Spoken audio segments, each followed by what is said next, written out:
Hey everyone, today we're making vegan steaks. Now I know you've seen the recipe for vegan steaks on this platform as well as other platforms. I'm posting this video as a foundation video because I will use these steaks in other recipes which I plan to post very shortly. I wish I could join you on camera, but this quarantine has me not wanting to do my hair or my makeup. But we'll see each other soon. Alright, so here's everything that you're going to need. So that's nutritional yeast. You're going to need 2 tablespoons of that. In this bowl is 1.25 cups of vital wheat gluten. In this bowl I have half a cup of mashed chickpeas, or you can use any white bean. This is half a cup of vegetable broth. And then I have all our spices. So it's a mix of 1 teaspoon of paprika, 1 teaspoon of onion and garlic powder each, half a teaspoon of black pepper, half a teaspoon of salt. We're going to need 2 tablespoons of that tomato paste, and then 2 tablespoons of these of the coconut aminos, or you can use soy sauce. So now we have our bowl. We're going to build our steaks by adding in our chickpeas first, and then I'm going to speed things up a little bit. So we're adding in our coconut aminos, followed by the tomato paste, followed by our nutritional yeast. And we're gonna, just so you know, it's 2 tablespoons of each of those. And now we're gonna give this a nice little mix with our spoon. Once it's well incorporated, we're gonna throw in all our spices. So I just threw that in all at once. And again, mix until it's fully incorporated. And now it's time to throw in our vital wheat gluten. So that's 1.25 cups of vital wheat gluten going into our bowl. Okay, so now it's time to take things slow. So I'm going to slowly mix in that vital wheat gluten just to make sure I get all those ingredients incorporated. And now I'm going to add in 1/4 cup of our veggie broth and mix that in again slowly because I'm trying to incorporate and work in all of those ingredients. And then eventually I'm going to add the other 1/4 cup and mix that in as well. And then we're gonna get back to incorporating all these ingredients. Set that spoon aside and get your hands right into this dough. So you wanna knead all these ingredients together. You should knead about 3 to 4 minutes, just so everything is well incorporated. It may seem like it's gonna be dry, but it's actually perfect if you measure out everything correctly. Okay, next out of the bowl and onto your counter. I'm going to use my hands to flatten out this dough. My goal is to get it to a rectangle kind of shape. It doesn't necessarily work out that way, but just flatten it out nice enough where when you cut it, you're going to have 4 equal portions. So first I'm going to, or close to equal. So first I'm going to cut this dough in half, and then I'm going to take that half, or those halves, and cut those in halves as well. So those are going to be your 4 steaks.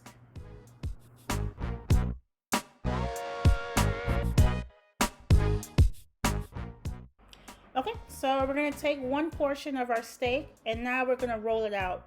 So if you have a rolling pin, great, or just use any rolling pin shaped item. Your goal is to get this steak to about 1/4 inch thick. And in a steak shape would be nice if you can get it that way. Remember, it's going to thicken up as you steam it, so 1/4 inch is good to start with. Okay, so I rolled out all 4 of my steaks, but I can only cook 2 at a time. So I placed 2 on my steaming basket and right into a pot of water. You're gonna steam for 45 minutes. So that's about 22 minutes on each side. So make sure you turn your steak over halfway through. So it's time to multitask. So while the steaks are doing their thing, we're gonna build our marinade. So we have our freezer bag in the back, and then I use liquid smoked coconut aminos, vegan Worcestershire sauce, blue agave nectar, my usual spices, so onion and garlic powder, black pepper, smoked paprika, salt of course, and then that Mushroom and Company, I love that product, so I use that as well, and then our grapeseed oil and butter. This recipe right here is good for 2 steaks. If you want to do it for all 4, just double the ingredients. So right now I'm starting out with 3 tablespoons of the coconut aminos, followed by 1 tablespoon of our vegan Worcestershire sauce. And then I'm going to follow that up with our spices. So I am measuring, but I typically go back in and add more. But I did start out with a 1/4 teaspoon each of the paprika, of the onion powder, as well as the garlic powder. So a 1/4 teaspoon each of all those. And then I'm going to follow that up with this Mushroom and Company product that I got from Trader Joe's. I really love this stuff. If you don't have it, grab it. It's, I think, $1.99. So I just freestyle on that. And then a 1/4 teaspoon of the black pepper and the salt. And again, you can freestyle or add a little bit more. I like my vegan steaks or any vegan beef that I do to have like a smoky kind of flavor. So I use 1/2 teaspoon of this liquid smoke. It is an optional item, so you don't have to use it, but I love that flavor. So half a teaspoon of that, and then 1 tablespoon of our agave, just to give it a little bit of sweetness. And now it's time to get all those things mixed up.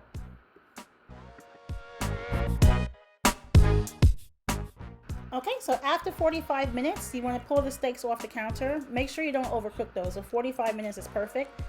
22 minutes on each side. The steaks are going to have some of that chickpea on there. Don't worry about that. It's going to cook off.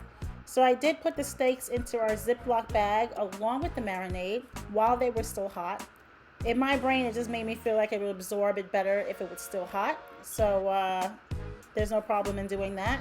And you want to mix it together in the bag and then leave this bag on the counter for at least 30 minutes on each side. So an hour in total at least, but you can go longer.